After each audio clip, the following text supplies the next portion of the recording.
ਹਾਂਜੀ, ਸਤਿ ਸ੍ਰੀ ਅਕਾਲ ਜੀ। ਇੱਕ ਵਾਰ ਫਿਰ ਤੋਂ ਆਪ ਸਾਰਿਆਂ ਦਾ ਹਾਰਦਿਕ ਸਵਾਗਤ ਕੀਤਾ ਜਾਂਦਾ ਤੁਹਾਡੇ ਆਪਣੇ ਹੀ ਚੈਨਲ ਤੇ। ਜਿਵੇਂ ਕਿ ਪਿਛਲੀਆਂ ਵੀਡੀਓਜ਼ ਦੇ ਵਿੱਚ ਆਪਾਂ ਟਵਿਨ ਫਲੇਮ ਜਰਨੀ ਕੀ ਹੈ, ਇਹਦੇ ਕੀ ਸਾਇੰਸ ਨੇ ਤੇ ਟਵਿਨ ਫਲੇਮ ਜਰਨੀ ਦੀ ਸਟੇਜਸ ਕਿਹੜੀਆਂ ਹੁੰਦੀਆਂ, ਉਹਦੇ ਬਾਰੇ ਗੱਲਬਾਤ ਕਰਦੇ ਆਏ ਹਾਂ। ਲਾਸਟ ਪਾਰਟ ਦੇ ਵਿੱਚ ਆਪਾਂ ਪਹਿਲੀਆਂ 4 ਸਟੇਜਸ ਦੀ ਗੱਲ ਕੀਤੀ ਸੀ। ਅੱਜ ਨੈਕਸਟ ਪਾਰਟ ਆ ਤੇ ਉਹਦੇ ਵਿੱਚ ਆਪਾਂ ਅਗਲੀਆਂ 4 ਸਟੇਜਸ ਦੀ ਗੱਲ ਕਰਾਂਗੇ। ਤਕਰੀਬਨ ਸਾਰੇ ਤਾਂ ਨਹੀਂ ਕਹਿ ਸਕਦੇ, most of the twin Flames ਇਹਨਾਂ 4 ਸਟੇਜਸ ਦੇ ਵਿੱਚੋਂ ਜ਼ਰੂਰ ਗੁਜ਼ਰਦੇ ਹਨ। ਅੱਜ ਆਪਾਂ 5ਵੀਂ ਸਟੇਜ ਦੀ ਜੇ ਗੱਲ ਕਰੀਏ ਤਾਂ ਇਹ ਸਟੇਜ ਸੈਪਰੇਸ਼ਨ ਦੀ ਸਟੇਜ ਆ। ਜਦੋਂ ਤੁਸੀਂ ਤੇ ਤੁਹਾਡਾ ਟਵਿਨ ਪਾਰਟਨਰ ਵੱਖ ਹੋ ਜਾਂਦੇ ਹੋ, ਉਦੋਂ ਤੁਹਾਨੂੰ ਲੱਗਦਾ ਕਿ ਇਹ ਬਹੁਤ ਡਿਫਿਕਲਟ ਰਿਲੇਸ਼ਨਸ਼ਿਪ ਆ, ਜਿਹੜਾ ਕਿ ਸਮੂਥ ਚੱਲ ਹੀ ਨਹੀਂ ਰਿਹਾ। ਇਹ ਜਰਨੀ ਉਦੋਂ ਹੀ ਤੁਹਾਨੂੰ ਨਾਰਮਲ ਲੱਗਦੀ ਆ ਜਦੋਂ ਤੁਸੀਂ ਅਤੇ ਤੁਹਾਡਾ ਕਾਊਂਟਰ ਪਾਰਟ ਫੁੱਲੀ ਅਵੇਕਨ ਹੋ ਜਾਂਦੇ ਹੋ। ਉਦੋਂ ਇਹ ਰਿਲੇਸ਼ਨਸ਼ਿਪ ਤੁਹਾਨੂੰ ਸਭ ਤੋਂ ਜ਼ਿਆਦਾ ਸਟਰੋਂਗ ਤੇ ਸਭ ਤੋਂ ਜ਼ਿਆਦਾ ਬਿਊਟੀਫੁਲ ਲੱਗਦਾ। ਆਪਾਂ ਇਸ ਵੀਡੀਓ ਦੇ ਰਾਹੀਂ ਤੁਹਾਨੂੰ ਕੋਈ ਮਿਸਗਾਈਡ ਨਹੀਂ ਕਰ ਰਹੇ, ਆਪਾਂ ਟਰੂ ਟਵਿਨ ਫਲੇਮ ਜਰਨੀ ਦੀ ਗੱਲ ਕਰਦੇ ਹਾਂ ਇਸ ਚੈਨਲ ਤੇ। ਸੋ ਆਪਣਾ ਮੋਟਿਵ ਕੋਈ ਇਹ ਨਹੀਂ ਆ ਕਿਸੇ ਨੂੰ ਗੁੰਮਰਾਹ ਕਰਨ ਦਾ ਜਾਂ ਕਿਸੇ ਨੂੰ ਮਿਸਗਾਈਡ ਕਰਨ ਦਾ, ਕਿਉਂਕਿ ਇਹ ਜਰਨੀ ਇੱਕ ਸਪਿਰਿਚੁਅਲ ਜਰਨੀ ਆ, ਸਪਿਰਿਚੁਅਲ ਕਨੈਕਸ਼ਨ ਆ ਜਿਹੜਾ ਕਿ ਆਤਮਾ ਨੂੰ ਪਰਮਾਤਮਾ ਤੱਕ ਲੈ ਕੇ ਜਾਂਦਾ। ਇਸ ਜਰਨੀ ਦੀ ਇਹੀ ਨਿਸ਼ਾਨੀ ਆ ਕਿ ਇਹ ਤੁਹਾਨੂੰ ਅੰਦਰ ਦੀ ਯਾਤਰਾ ਕਰਾਉਂਦੀ ਆ। ਅਗਰ ਤੁਸੀਂ ਆਪਣੀ ਲਾਈਫ ਦੇ ਵਿੱਚ ਅੰਦਰ ਦੀ ਯਾਤਰਾ ਕਰਨੀ ਨਹੀਂ ਸ਼ੁਰੂ ਕਰਦੇ ਆਪਣੇ ਪਾਰਟਨਰ ਨੂੰ ਮਿਲ ਕੇ, ਤਾਂ ਤੁਹਾਨੂੰ ਡਾਊਟ ਹੋਣਾ ਚਾਹੀਦਾ ਆਪਣੇ ਪਾਰਟਨਰ ਤੇ। ਇਸ ਦਾ ਸਭ ਤੋਂ ਵੱਡਾ ਜਿਹੜਾ ਰਸਤਾ ਇਹੀ ਆ ਕਿ ਤੁਹਾਨੂੰ ਮੈਡੀਟੇਸ਼ਨ ਵੱਲ ਜਾਣਾ ਚਾਹੀਦਾ। ਜੇਕਰ ਤੁਸੀਂ ਮੈਡੀਟੇਸ਼ਨ, ਸਿਮਰਨ, ਧਿਆਨ ਸਾਧਨਾ ਕਰੋਗੇ ਤਾਂ ਸ਼ਬਦ ਦੇ ਜਾਪ ਕਰਦੇ ਕਰਦੇ ਤੁਹਾਡੀ ਕਲੀਨਜ਼ਿੰਗ ਆਪਣੇ ਆਪ ਹੁੰਦੀ ਜਾਏਗੀ। ਜੇਕਰ ਤੁਸੀਂ ਕਿਸੇ ਰੋਂਗ ਰਿਲੇਸ਼ਨਸ਼ਿਪ ਦੇ ਵਿੱਚੋਂ ਜੋ ਤੁਹਾਡੇ ਲਈ ਠੀਕ ਨਹੀਂ, ਤਾਂ ਆਪਣੇ ਆਪ ਤੁਹਾਡੀ ਲਾਈਫ ਦੇ ਵਿੱਚੋਂ ਉਹ ਰਿਲੇਸ਼ਨ ਖਤਮ ਹੋ ਜਾਵੇਗਾ ਤੇ ਪਰਮਾਤਮਾ ਆਪੇ ਹੀ ਤੁਹਾਨੂੰ ਸ਼ੁੱਧਤਾ ਵੱਲ ਲੈ ਜਾਵੇਗਾ। ਇਸ ਕਰਕੇ ਟਵਿਨ ਫਲੇਮ ਜਰਨੀ ਦੇ ਵਿੱਚ ਮੈਡੀਟੇਸ਼ਨ ਤੇ ਬਹੁਤ ਜ਼ੋਰ ਦਿੱਤਾ ਜਾਂਦਾ। ਇਹ ਜਿਹੜਾ ਸੈਪਰੇਸ਼ਨ ਆ, ਇਹ ਉਹਨਾਂ ਵਿੱਚ ਵੀ ਜ਼ਰੂਰ ਹੁੰਦਾ ਜੋ ਟਵਿਨ ਪਾਰਟਨਰ ਆਪਸ ਦੇ ਵਿੱਚ ਮੈਰਿਡ ਹਨ।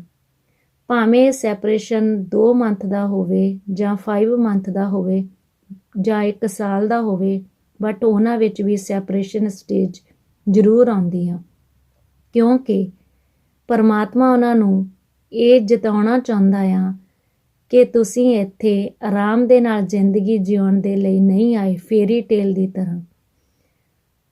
ਤੁਸੀਂ ਇੱਥੇ ਧਰਤੀ ਤੇ ਆ ਕੇ ਅਵੇਕਨ ਹੋਣ ਆਏ ਹੋ ਤੇ ਆਪਣੇ ਜਿਹੜੇ ਸੋਲ ਪਰਪਸ ਨੂੰ ਪੂਰਾ ਕਰਨਾ ਆਏ ਹੋ।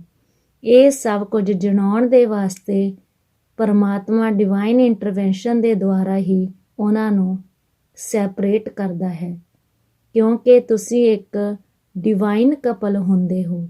ਤੁਸੀਂ ਇੱਥੇ ਧਰਤੀ ਦੇ ਉੱਤੇ ਚੇਂਜਸ ਲੈ ਕੇ ਆਉਣ ਲਈ ਆਏ ਹੁੰਦੇ ਹੋ। ਜਿੰਨੀ ਦੇਰ ਤੱਕ ਤੁਸੀਂ ਆਪਣੇ ਅੰਦਰ ਚੇਂਜ ਨਹੀਂ ਲੈ ਕੇ ਆਉਂਦੇ, ਓਨੀ ਦੇਰ ਤੁਸੀਂ ਦੂਸਰਿਆਂ ਨੂੰ ਚੇਂਜ ਨਹੀਂ ਕਰ ਸਕਦੇ, ਓਨੀ ਦੇਰ ਤੁਸੀਂ ਦੂਸਰਿਆਂ ਨੂੰ ਮੋਟੀਵੇਟ ਨਹੀਂ ਕਰ ਸਕਦੇ। ਇਹ ਸਟੇਜ ਤੁਹਾਨੂੰ ਬਹੁਤ ਔਖੀ ਸਟੇਜ ਲੱਗਦੀ ਆ, ਕਿਉਂਕਿ ਇਹਦੇ ਵਿੱਚ ਐਂਗਜ਼ਾਇਟੀ ਬਹੁਤ ਹੁੰਦੀ ਆ। ਜੇਕਰ ਤੁਹਾਡਾ ਸੈਪਰੇਸ਼ਨ ਬਹੁਤ ਲੰਬਾ ਹੋ ਰਿਹਾ ਤਾਂ ਇਸ ਦਾ ਰੀਜ਼ਨ ਤੁਸੀਂ ਖੁਦ ਹੋ, ਕਿਉਂਕਿ ਤੁਸੀਂ ਆਪਣੀ ਪੂਰੀ એનર્ਜੀ ਆਪਣੇ ਟਵਿਨ ਉੱਪਰ ਲਾ ਰਹੇ ਹੁੰਦੇ ਹੋ। ਉਹ ਕੀ ਕਰ ਰਿਹਾ, ਕੀ ਨਹੀਂ ਕਰ ਰਿਹਾ। ਜੇਕਰ ਤੁਸੀਂ ਚਾਹੁੰਦੇ ਹੋ ਕਿ ਤੁਹਾਡਾ ਸੈਪਰੇਸ਼ਨ ਛੇਤੀ ਖਤਮ ਹੋਵੇ ਤਾਂ ਤੁਹਾਨੂੰ ਆਪਣੀ ਸਾਰੀ એનર્ਜੀ ਖੁਦ ਆਪਣੇ ਉੱਪਰ ਲਗਾਉਣੀ ਚਾਹੀਦੀ ਆ। ਤਾਂ ਹੀ ਤਾਂ ਵਾਰ-ਵਾਰ ਧਿਆਨ, ਸਾਧਨਾ, ਸਿਮਰਨ ਇਹਦੇ ਉੱਤੇ ਜ਼ੋਰ ਦਿੱਤਾ ਜਾਂਦਾ। ਤੁਸੀਂ ਕਿਸੇ ਵੀ ਧਰਮ ਦੇ ਨਾਲ ਸੰਬੰਧਿਤ ਹੋ, ਉਸੇ ਧਰਮ ਦੇ ਨਾਲ ਰਿਲੇਟਡ ਜੋ ਵੀ ਸ਼ਬਦ ਦਾ ਜਾਪ ਤੁਸੀਂ ਕਰਨਾ ਹੋ, ਚਾਹੇ ਰਾਮ ਰਾਮ, ਅੱਲਾ ਅੱਲਾ, ਵਾਹਿਗੁਰੂ ਵਾਹਿਗੁਰੂ, ਸਤਨਾਮ ਸਤਨਾਮ, ਕਿਸੇ ਵੀ ਸ਼ਬਦ ਦਾ ਜਾਪ ਕਰਦੇ ਹੋਏ ਤੁਸੀਂ ਆਪਣੇ ਇਸ ਸੈਪਰੇਸ਼ਨ ਫੇਜ਼ ਨੂੰ ਛੇਤੀ ਖਤਮ ਕਰ ਸਕਦੇ ਹੋ। ਜੇਕਰ ਤੁਹਾਨੂੰ ਇਹ ਲੱਗ ਰਿਹਾ ਕਿ ਤੁਸੀਂ ਵਾਕਿਆ ਹੀ ਸੈਪਰੇਟ ਹੋ, ਇਹਦਾ ਮਤਲਬ ਤੁਸੀਂ ਹਜੇ ਅਵੇਕਨ ਨਹੀਂ, ਕਿਉਂਕਿ ਜਿਹੜਾ ਸੈਪਰੇਸ਼ਨ ਆ ਇਹ ਸਿਰਫ ਇੱਕ ਇਲਿਊਜ਼ਨ ਆ, ਇੱਕ ਵਹਿਮ ਆ, ਜਿਹੜਾ ਕਿ ਤੁਹਾਨੂੰ ਫੁੱਲੀ ਅਵੇਕਨ ਹੋਣ ਤੋਂ ਬਾਅਦ, ਉਸ ਅਕਾਲ ਪੁਰਖ ਵਾਹਿਗੁਰੂ ਜੀ ਦੇ ਵਿੱਚ ਮਰਜ ਹੋਣ ਤੋਂ ਬਾਅਦ ਸਿਰਫ ਇੱਕ ਵਹਿਮ ਹੀ ਲੱਗੂਗਾ। ਇਹ ਫੇਜ਼ ਆਪਣੇ ਆਪ ਨੂੰ ਸੁਧਾਰਨ ਦਾ ਹੀ ਫੇਜ਼ ਹੁੰਦਾ ਹੈ। ਇਸ ਤੋਂ ਬਾਅਦ ਆਪਾਂ ਜਿਹੜੀ ਨੈਕਸਟ ਸਟੇਜ ਦੀ ਗੱਲ ਕਰੀਏ, ਸਟੇਜ 6, ਇਹ ਰਨਰ ਚੇਜ਼ਰ ਦਾ ਫੇਜ਼ ਆ। ਰਨਰ ਚੇਜ਼ਰ ਸਟੇਜ ਕਹਿ ਸਕਦੇ ਹਾਂ ਇਸ ਨੂੰ ਆਪਾਂ, ਕਿਉਂਕਿ ਇਹਦੇ ਵਿੱਚ ਇੱਕ ਪਾਰਟਨਰ ਰਨ ਕਰਦਾ ਤੇ ਦੂਸਰਾ ਉਸ ਨੂੰ ਚੇਜ਼ ਕਰਦਾ। ਰਨ ਕਿਉਂ ਕਰਦਾ, ਇਹਦੇ ਤੇ ਵੀ ਆਪਾਂ ਇੱਕ ਵੱਖਰੀ ਵੀਡੀਓ ਬਣਾਵਾਂਗੇ। ਇਸ ਦੇ ਵੀ ਬਹੁਤ ਕਾਰਨ ਹੁੰਦੇ ਆ, ਕਿਉਂਕਿ ਅਗਰ ਮੈਰਿਡ ਟਵਿਨ ਫਲੇਮ ਹਨ ਅਲੱਗ-ਅਲੱਗ ਸਪਾਊਸ ਦੇ ਨਾਲ, ਤਾਂ ਕੋਈ ਵੀ ਟਵਿਨ ਪਾਰਟਨਰ ਆਪਣੀ ਫੈਮਿਲੀ, ਆਪਣੀ ਮੈਰਿਡ ਲਾਈਫ ਨੂੰ ਕਦੇ ਵੀ ਡਿਸਟਰੋਏ ਨਹੀਂ ਕਰੇਗਾ, ਕਦੇ ਵੀ ਨਹੀਂ। ਇਹ ਵੀ ਉਹਨਾਂ ਦੀ ਪੱਕੀ ਨਿਸ਼ਾਨੀ ਹੁੰਦੀ ਆ। ਉਹ ਆਪਣੀ ਫੈਮਿਲੀ ਨੂੰ ਵੀ ਰੱਖਣਾ ਚਾਹੁੰਦੇ ਹਨ ਤੇ ਆਪਣੇ ਸਪਾਊਸ ਨੂੰ ਵੀ ਹਰਟ ਨਹੀਂ ਕਰਨਾ ਚਾਹੁੰਦੇ। ਇਸ ਕਰਕੇ ਵੀ ਉਹ ਜ਼ਰੂਰ ਰਨ ਕਰਦੇ ਹਨ। ਕੁਛ ਇੱਕ ਸੁਸਾਇਟੀ ਦੇ ਕੰਡੀਸ਼ਨਸ ਦੇ ਕਰਕੇ ਵੀ ਉਹ ਰਨ ਕਰਦੇ ਹਨ।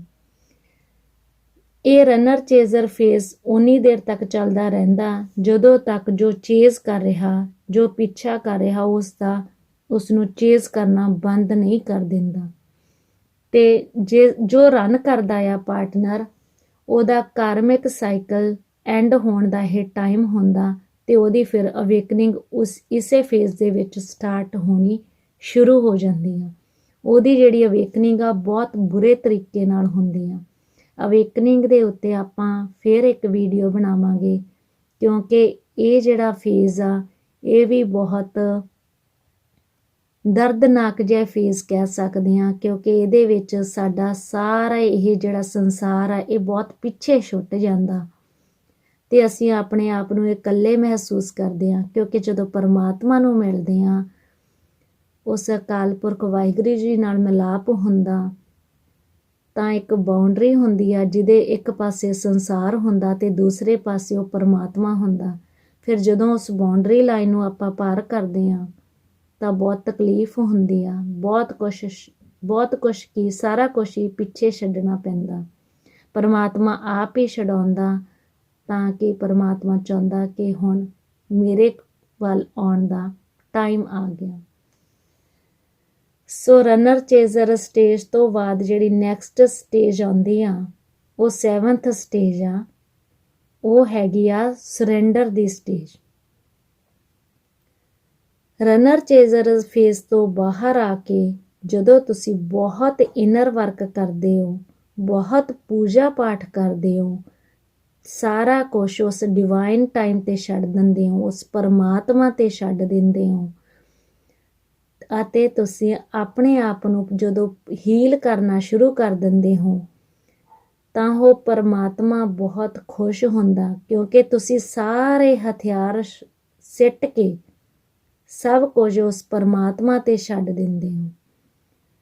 ਇੱਥੇ ਇਸ ਸਟੇਜ ਦੇ ਵਿੱਚ ਤੁਸੀਂ ਆਪਣੇ ਟਵਿਨ ਤੋਂ ਕੋਈ ਵੀ ਮੰਗ, ਕੋਈ ਵੀ ਐਕਸਪੈਕਟੇਸ਼ਨ, ਕੋਈ ਵੀ ਡਿਮਾਂਡ ਨਹੀਂ ਰੱਖਦੇ ਤੇ ਤੁਸੀਂ ਪਰਮਾਤਮਾ ਤੇ ਪੂਰਾ ਵਿਸ਼ਵਾਸ ਬਣਾ ਲੈਂਦੇ ਹੋ ਕਿ ਉਹ ਜੋ ਕਰੂਗਾ ਬਿਲਕੁਲ ਸਹੀ ਕਰੂਗਾ।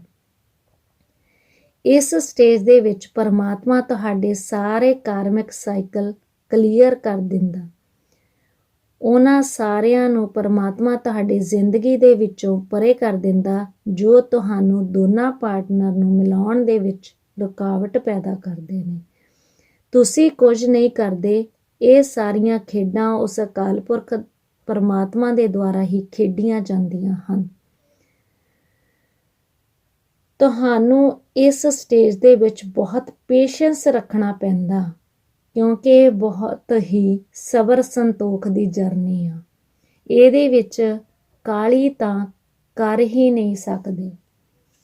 ਜੇਕਰ ਤੁਸੀਂ ਇਸ ਸਟੇਜ ਦੇ ਵਿੱਚ ਹੋ ਤਾਂ ਇਹ ਰੀਯੂਨੀਅਨ ਤੋਂ ਪਹਿਲਾਂ ਦੀ ਸਟੇਜ ਆ ਤੇ ਤੁਹਾਨੂੰ ਖੁਸ਼ ਹੋਣਾ ਚਾਹੀਦਾ ਕਿ ਹੁਣ ਤੁਸੀਂ ਬਹੁਤ ਜਲਦੀ ਰੀਯੂਨਾਈਟ ਹੋਣ ਵਾਲੇ ਹੋ।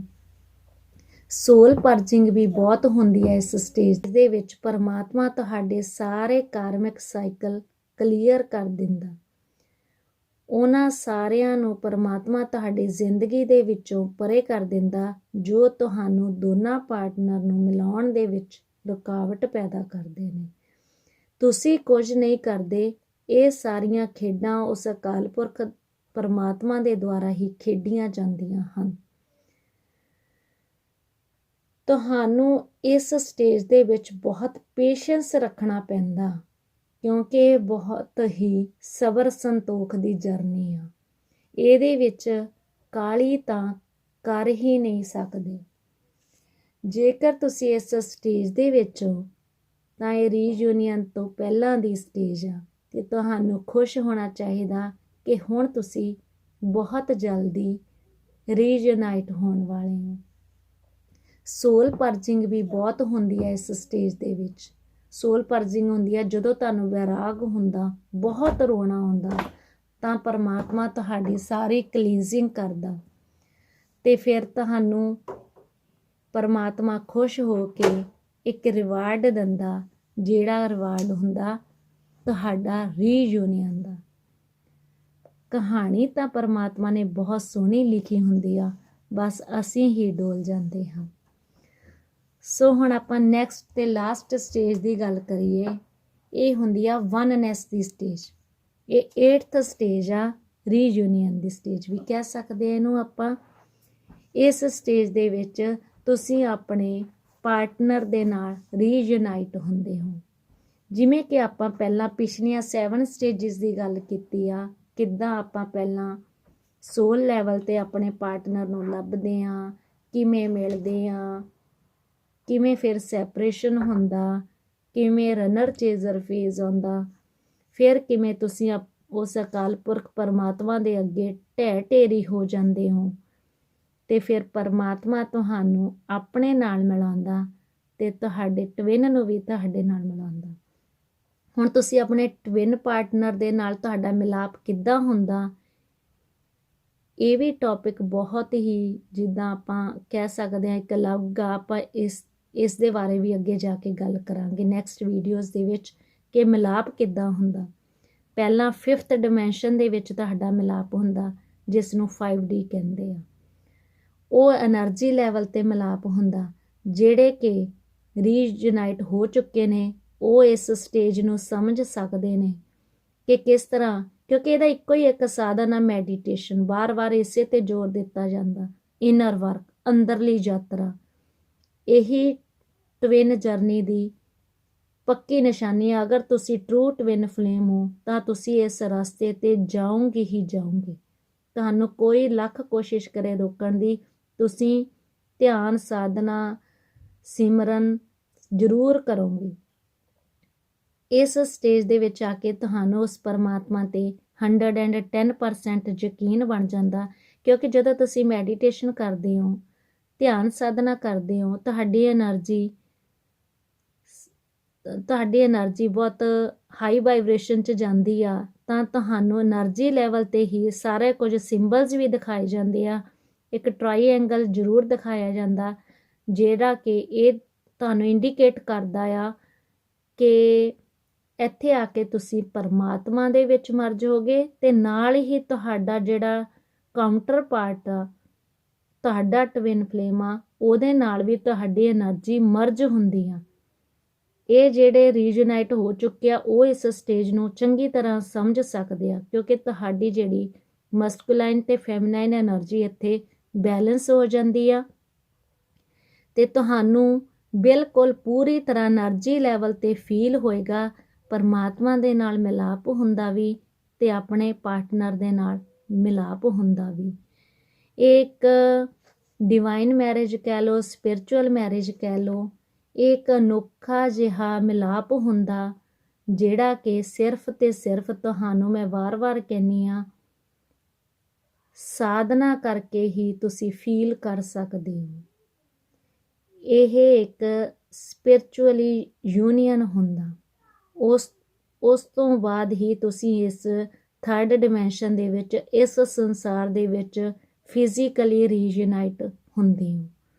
ਕੋਈ ਵੀ ਸਾਰਾ ਕੁਝ ਪਰਮਾਤਮਾ 'ਤੇ ਡਿਪੈਂਡ ਕਰਦਾ, ਪਰਮਾਤਮਾ ਹੀ ਕਰਦਾ। ਜੇਕਰ ਤੁਸੀਂ ਕੰਟਰੈਕਟ ਕਰਕੇ ਆਏ ਹੁੰਦੇ ਉਹਦੇ ਨਾਲ ਕਿ ਇਸ ਸੰਸਾਰ ਦੇ ਵਿੱਚ ਵੀ ਫਿਜ਼ੀਕਲੀ ਤੁਹਾਡਾ ਮਿਲਾਪ ਹੋਣਾ, ਤਾਂ ਉਹ ਪਰਮਾਤਮਾ ਜ਼ਰੂਰ ਕਰਵਾਉਂਦਾ। ਪਰ ਪਹਿਲਾਂ ਤੁਹਾਨੂੰ 5th ਡਿਮੈਂਸ਼ਨ એનર્ਜੀ ਲੈਵਲ 'ਤੇ ਮਿਲਾਪ ਕਰਨਾ ਪੈਂਦਾ, ਉਸ ਤੋਂ ਬਾਅਦ ਤੁਹਾਡਾ ਇਸ ਸੰਸਾਰ ਦੇ ਵਿੱਚ ਮਿਲਾਪ ਹੁੰਦਾ ਆ। ਸੋ ਜਿਹੜੀ 8th ਸਟੇਜ ਆ ਇਹਦੇ ਬਾਰੇ ਆਪਾਂ ਡਿਟੇਲ ਦੇ ਵਿੱਚ ਫਿਰ ਗੱਲ ਕਰਾਂਗੇ। ਇਸੇ ਤਰ੍ਹਾਂ ਇਹ ਸਾਰੀਆਂ ਸਟੇਜਸ ਟਵਿਨ ਫਲੇਮ ਜਰਨੀ ਦੀਆਂ ਸਟੇਜਸ ਨੇ ਤੇ ਰੀਯੂਨੀਅਨ ਤੋਂ ਬਾਅਦ ਤੁਸੀਂ ਆਪਣੇ ਪਾਰਟਨਰ ਨੂੰ 24/7 ਆਵਰਸ ਆਪਣੇ ਅੰਦਰ ਹੀ ਮਹਿਸੂਸ ਕਰਦੇ ਹੋ ਤੇ ਉਸ ਤੋਂ ਬਾਅਦ ਤੁਹਾਨੂੰ ਆਪਣਾ ਸੋਲ ਪਰਪਸ ਵੀ ਯਾਦ ਆ ਜਾਂਦਾ ਤੇ ਤੁਸੀਂ ਹਿਊਮੈਨਿਟੀ ਦੀ ਸਰਵਿਸ ਕਰਨ ਦੇ, ਇਸ ਮਨੁੱਖਤਾ ਦੀ ਸੇਵਾ ਕਰਨ ਦੇ ਵੱਲ ਤੁਰ ਪੈਂਦੇ ਹੋ। ਜਰਨੀ ਤਾਂ ਇਹ ਬਹੁਤ ਸੋਹਣੀ ਆ, ਪੇਨ ਵੀ ਇਸ ਜਰਨੀ ਦੇ ਵਿੱਚ ਬਹੁਤ ਮਿਲਦਾ ਆ, ਬਟ ਲਾਸਟ 'ਤੇ ਤੁਸੀਂ ਇਹੀ ਕਹੋਗੇ ਕਿ ਥੈਂਕ ਯੂ ਪਰਮਾਤਮਾ, ਤੁਸੀਂ ਮੈਨੂੰ ਇਸ ਜਰਨੀ ਦੇ ਵਿੱਚ ਪਾਇਆ। ਅਗਰ ਤੁਹਾਨੂੰ ਵੀਡੀਓ ਪਸੰਦ ਆਈ ਹੋਵੇ ਤਾਂ ਇਸ ਨੂੰ ਲਾਈਕ ਤੇ ਸ਼ੇਅਰ ਜ਼ਰੂਰ ਕਰਨਾ। ਥੈਂਕ ਯੂ ਜੀ।